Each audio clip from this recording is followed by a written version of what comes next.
Okay, so I got 10 minutes. I'm gonna take and do my best because I know like to demand 10 minutes of someone's attention. So probably very few of you are gonna fucking watch the whole thing, but it's okay. So we started with insecure Ingrid, right?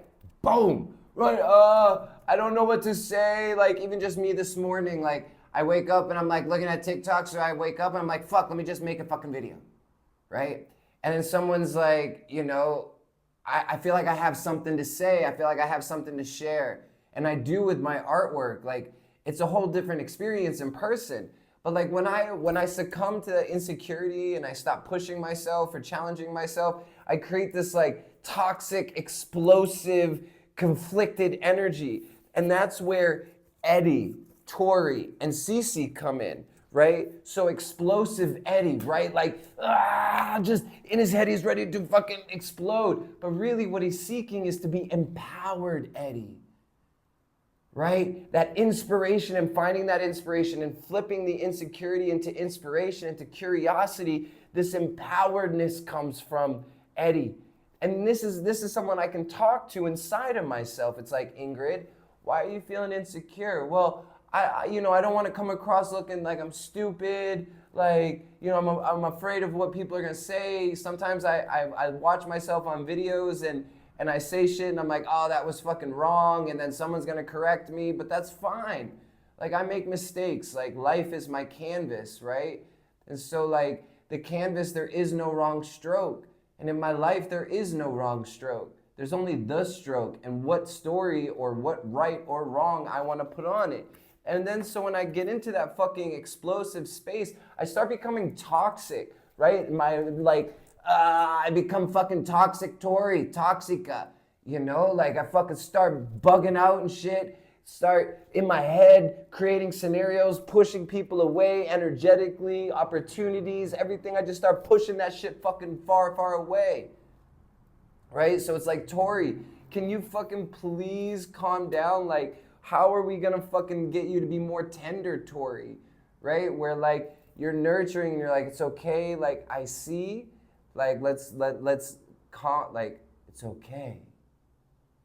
It's okay, right?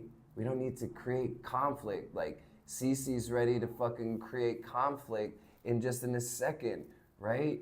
When really all I wanna do is like collaborate with these psycho friends and be collaborative Cece. And so this is a way that I'm able to communicate with my subconscious deeply in a way of changing the direction and choosing the path of which I am thinking, right? Because I'm thinking so many things and so much things are going on and there's so much emotion and I'm hypersensitive and I fucking feel everything, the collective, the person, the personal, the fucking everything. And I'm like tired of like kind of doubting myself that I'm this way. But the truth is I am. And so like working with ChatGBT and then not even reading, the back of the cards, all the information on them, and like giving you what this actually is. These are sigils. These are characters, right? So each one is a desire. Each character has a desire for the world, for the universe, I guess for the world, for us humans, right? And so I took that sigil and I wrote this sentence out, the desire. So Cece's desire, to let go of conflict and embrace collaboration.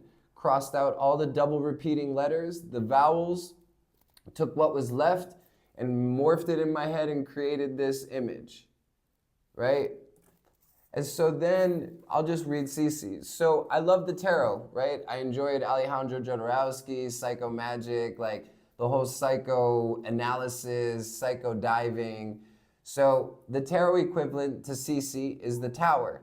Numerology is 8 for power. Animal totem, she's the raccoon, sneaky and meddlesome in the shadow, but resourceful and collaborative in the light. Desire, to let go of conflict and embrace collaboration. Colors, red and soft pink. How to alchemize. Cece finds collaboration when she stops meddling and starts using her resourcefulness to work with others, building unity instead of stirring conflict. Nana's wisdom. Nana passed away, and she's with me, and I, like, what would Nana say? Cece, baby, you don't have to stir every pot. Sometimes working together is how you'll find your way. So that balance of being able to like work alone, collaborate, and that sort of balance. But so I spent like, a week working with ChatGBT about last year after I had lost a $25,000 investment and went $25,000 in debt on my art shit.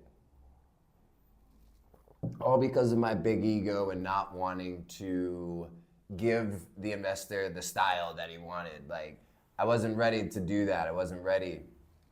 And I don't know, making decisions out of desperation is a big topic in my story throughout art and my expression. For sure. Like, desperation, hurricane takes your house. Oh, where am I gonna live? Oh, let me go live in a yoga shala. And you're like, why am I here at this yoga shala? I fucking hate yogis. I hate the culture of it. These guys suck. You're like, meanwhile, I'm like doing my yoga poses in my room by myself. Like, I love stretching and I love yoga, but I fucking hate the culture and the community of it. I think it's fucking bullshit. I think it's the most bullshit. Ugh. Like spiritual materialism, like 101. Go live in a yoga shala. Like a new being built yoga shala. Oh my God, bro. Okay, so that was the Psycho Friends. A little introduction. I don't know how many of you are gonna actually watch this, but fuck it. Reach out to me. Like, I don't know, universe, do your fucking thing, bro. Like, these things, the Psycho Friends, this is like a cool-ass conversation. It's a cool board game. It's a cool improv thing.